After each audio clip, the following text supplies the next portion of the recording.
Hello everyone, চ্যানেলে আরও একটা নতুন ভিডিওতে আপনাদের সকলকে জানাই স্বাগতম। আজকের এই ভিডিওটা যারা গ্রামীণ ব্যাংকের সিএসপি নিয়ে কাজ করছেন তাদের জন্য খুবই গুরুত্বপূর্ণ ভিডিও। তো আজকের এই টপিকে আমরা এটাই আলোচনা করব যে গ্রামীণ ব্যাংকের সিএসপিতে যদি আপনি অ্যাকাউন্ট ওপেনিং করেন বা আপনি যদি একটা সিএসপি চালান, সেক্ষেত্রে কাস্টমারের ডিবিটি কিভাবে লিঙ্ক করবেন।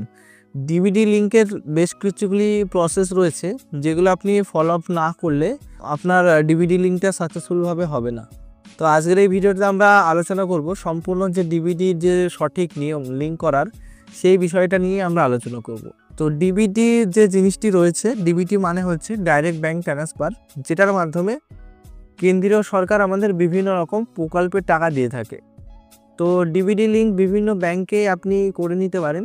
তো একটি কাস্টমারের যে কোনো ব্যাংকে ডিবিটি লিঙ্ক থাকতে পারে। তো কেন্দ্র সরকার আসার পরেই আমাদের এই যে ডিবিটি প্রকল্পটি রয়েছে, এই প্রকল্পটি এটা চালু হয়। তো ডিবিটির বেনিফিটের মাধ্যমে এখানে দেখতে পাচ্ছেন টোটাল নাম্বার অফ ট্রানজাকশন, এখানে 371 করোড় এখানে ট্রানজাকশন করা হয়েছে ডিবিটির মাধ্যমে।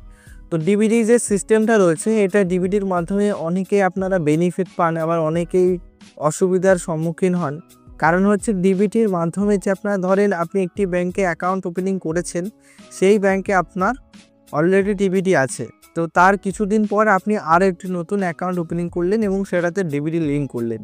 তো ডিবিটি লিঙ্ক করলে কি হয়, অটোমেটিক আপনার যে পুরাতন যে ব্যাংক অ্যাকাউন্টটা ছিল সেটার পরিবর্তন নতুন যে অ্যাকাউন্ট ওপেনিং আপনি ডিবিটি লিঙ্ক করেছেন, সেই অ্যাকাউন্টটা আপনার অটোমেটিক টাকাটা ঢুকতে শুরু হয়। যদি আপনি অ্যাকাউন্টটা কোনো জায়গায় জমা নাও দেন, তাও আপনার আধার বেসিসে আপনার ডিবিটির টাকাটা চলে আসে, কারণ আপনি অ্যাকাউন্টে ডিবিটি লিঙ্কটা করেছেন।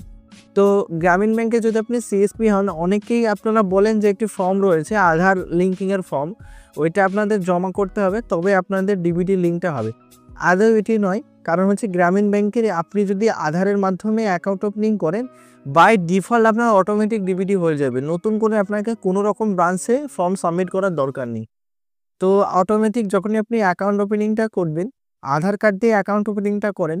তো আধার কার্ড দিয়ে যখনই আপনি অ্যাকাউন্ট ওপেনিংটা করছেন, অটোমেটিক বাই ডিফল্ট আপনাদের যে ডিবিটি লিঙ্কটা রয়েছে সেটা হয়ে যায়। তো আশা করি আজকের এই ভিডিওর কনসেপ্ট আপনারা সুন্দরভাবে বুঝতে পেরেছেন বা আমি বোঝাতে পেরেছি। যদি আজকের এই ভিডিওটা আপনার একটু ভালো লাগে, অবশ্যই আমাদের চ্যানেলটি লাইক, শেয়ার, কমেন্ট এবং সাবস্ক্রাইব করতে ভুলবেন না। আর যদি কোনো টপিকের ওপর আপনি ভিডিও দেখতে চাইছেন বা প্রশ্ন থাকে, অবশ্যই এই ভিডিওর কমেন্টে জানিয়ে দেবেন। ধন্যবাদ।